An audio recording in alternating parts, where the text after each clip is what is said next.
আল্লাহর বিরুদ্ধে গেলে হাসিনারে মানতে হইব, এটাই তো ওদের বক্তব্য। নাউযুবিল্লাহি মিন যালিক। আল্লাহর বিরুদ্ধে গেলে হাসিনা কেন, বিশ্বের সবচেয়ে পরাশক্তিধর কাউকে আমরা মানি না। এখনো যারা আসছে তারাও যদি আল্লাহ এবং তার রাসূলের বিরুদ্ধে যায়, অবশ্যই আমরা তাদের বিরুদ্ধেও কথা বলবো। এত সহজ না। আল্লাহ এবং তার রাসূলের পক্ষে অবস্থান হইতে হবে, এটাই চেক এন্ড ব্যালেন্স। বলছিলাম রাষ্ট্রের তিনটা স্তম্ভ, একটা আইন বিভাগ, বিচার বিভাগ, গণতান্ত্রিক সিস্টেমে আইন বিভাগ, বিচার বিভাগ, নির্বাহী বিভাগ।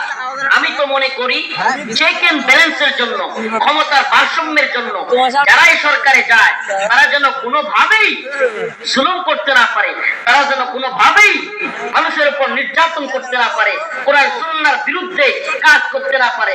এই জন্য সবচেয়ে বেশি জরুরি দুইটা ডিপার্টমেন্টকে শক্তিশালী হওয়া। একটা হলো উলামায়ে কেরামের জবান শক্তিশালী হবে, শাসক যেই থাকুক তাদের বিরুদ্ধে সমালোচনা করার মতো হিম্মত রাখবে।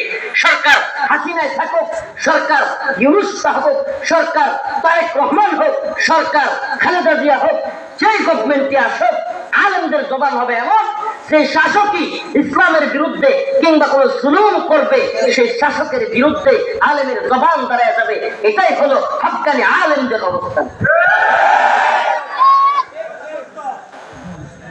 এটা হলো রাষ্ট্রের, যদি কেউ প্রকৃতপক্ষে কল্যাণ চায় দেশের, তাহলে আলেমদেরকে হক কথা বলতে দিতে হবে। এতে করে হবে কি, শাসক জুলুম করতে পারবে না, শাসক ইসলামের বিরুদ্ধে আইন তৈরি করতে পারবে না। তাহলে কি সমস্যা শুধু হাসিনা, নাকি সমস্যা অনেক কিছুতে? আমার কথা মনে হয় বুঝাইতে পারি না। সমস্যা অনেক কিছুতে। একটাই সমাধান, একটাই সমাধান, কোরআন সুন্নাহ অনুযায়ী রাষ্ট্র ব্যবস্থা। সমাধান কয়টা? একটা। সুবহানাল্লাহ। আপনার দুর্নীতি কমানোর প্রয়োজন পড়বে না, আপনি আরামসে দুর্নীতি কমে যাবে। আফগানিস্তানে দিয়ে তাকে দেখেন, দুর্নীতি বলতে কোনো শব্দ তাদের ডিকশনারিতে নাই। আফগানে কি নাই দুর্নীতি বলতে? আরে আফগানের মন্ত্রীরা হাইটে হাইটে অফিস করে, মিয়া হাইটে হাইটে অফিসে আসে। কি মনে করছেন টাকা পয়সা মনে হয় আফগানদের খুব কম? আফগানদের অর্থনীতি 2021 সালের আগস্টে স্বাধীনতা হইতে আফগানরা আমেরিকাকে তারা বিজয়ী হয়েছে 21, 22, 23, 3 বছর হয়েছে। সুবহানাল্লাহ।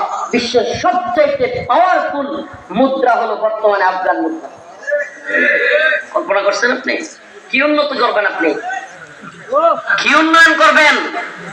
আল্লাহ এবং তার রাসূলের দেখানো পথে বিজয় আসলে কোরআন সুন্নাহ অনুযায়ী, ইসলামী শরিয়াহ অনুযায়ী রাষ্ট্র ব্যবস্থা পরিচালিত হতে আল্লাহ পাক রহমত নাজিল করেন, ফসল ফুলে ফসলে ভরে যায় দেশ। আল্লাহ পাক অসংখ্য বরকত দান করেন। আপনি কল্পনা করতে পারবেন না আফগানিস্তানে অসংখ্য সোনার খনি পাওয়া যাচ্ছে। সুবহানাল্লাহ। বিভিন্ন খনি পাওয়া যাচ্ছে আফগানিস্তানে। সবকিছুর মধ্যে আফগানে এখন সুবহানাল্লাহ সবকিছুর মধ্যে আল্লাহ বারাকা দান করতেছেন।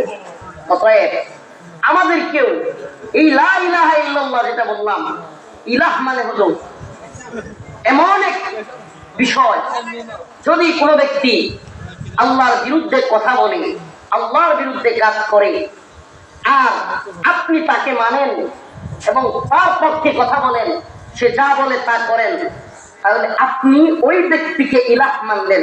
অর্থাৎ আপনার আল্লাহর জায়গায় আল্লাহকে বাদ দিয়া ওই ব্যক্তিকে রব বানালেন। আপনারা বুঝতে পারছেন? লা ইলাহা মানে বুঝছেন? লা ইলাহা ইল্লাল্লাহ। লা ইলাহা, কোনো ইলাহ নেই, আগে বর্জন করতে হবে। তোরে মানি না, যে ব্যক্তি কইছিলাম তোরে মানি না, কারে মানি? আল্লাহ। সুবহানাল্লাহ। তোরে মানি না মানে কি? তুই মূর্তি, তোর মানি না। তুই শয়তান, তোর মানি না। তুই এমন পীর যারা আল্লাহর বিরুদ্ধে বলিস, তোরে মানি না। মাজারে গিয়ে চিন্তা করতে বলিস, আমি তোরে মানি না। এটাই ইলাহ। ইলাহর অর্থটা আমরা অনেকে বুঝি না। ইলাহ কি? আপনার বাবা নামাজের বিরুদ্ধে বলে, ইসলামের বিরুদ্ধে বলে, আর আপনি মানেন তাই ইলাহ মানছেন, আপনার বাবারাই আপনি রব মানছেন। নাউযুবিল্লাহ। এই ইলাহ শব্দ থেকে ঘুরাইয়া পেছায় মাহবুদ, ইবাদতের যোগ্য, এই সেই। ইবাদত কি? ইবাদত কি? নামাজ পড়া ইবাদত, রোজা রাখা ইবাদত। তাইলে আমারে বলেন, ফজরের পরে নামাজ পড়লে গুনাহ হইব কি লিগা? কোন ফজরের পরে নামাজ পড়লে সব হইব সূর্য উদয়ের সময়, আবার সূর্য মাঝখানে যখন আসে মাথা নিষিদ্ধ। তার মানে নামাজ পড়া ইবাদত নাকি আল্লাহর হুকুম মানা ইবাদত? নফল রোজা রাখা সব না গুনাহ? ঈদের দিন রাখলে? তার মানে রোজা রাখা ইবাদত না আল্লাহর হুকুম মানা ইবাদত? আমার কথা বুঝতেছেন? তাইলে রোজার ক্ষেত্রে ঠিক, নামাজের ক্ষেত্রে ঠিক, হজের ক্ষেত্রে কোন ব্যক্তি যদি কয় যে ঠিক আছে সৌদি আরব গিয়ে এই বছর আর হজ করার দরকার নাই, এই বছর এক কাজ করেন, ফরিদপুর ৮০টায় হজ করে যান, সম্মুখঞ্জায় হজ করে যান, তাহলে হইব? হজ হইব? কথা কয় না। প্রিয় হাজিরিন, এই ক্ষেত্রে আমরা ঠিক থাকি, এটি আল্লাহর হুকুম, এটা বুঝি।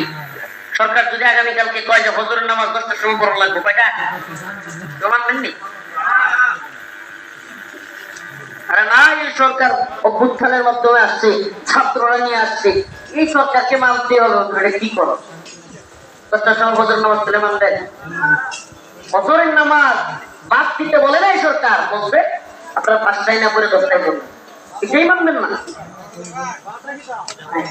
সত্যি এত বুঝেন আপনারা? তাহলে মদ হারাম, ইন্নামাল খামর ওয়াল মাইসির ওয়াল আনসাব রিজকুম মিন আমালিশ শাইতান। আল্লাহ তো কোরআনে হারাম করছে মদ, শয়তানের কাজ। তাহলে মদের লাইসেন্স দিতে তখন কেমনে মানলাম? এটা কি আল্লাহর হুকুম না? যদি ইবাদত আল্লাহর হুকুম হয়, নামাজ রোজার ক্ষেত্রে বুঝি, হজের ক্ষেত্রে বুঝি, এই ক্ষেত্রে বুঝি না?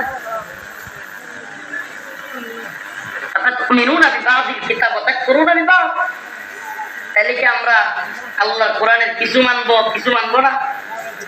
فما جزاء من يفعل ذلك منكم إلا خزي في الحياة الدنيا ويوم القيامة يردون إلى أشد العذاب।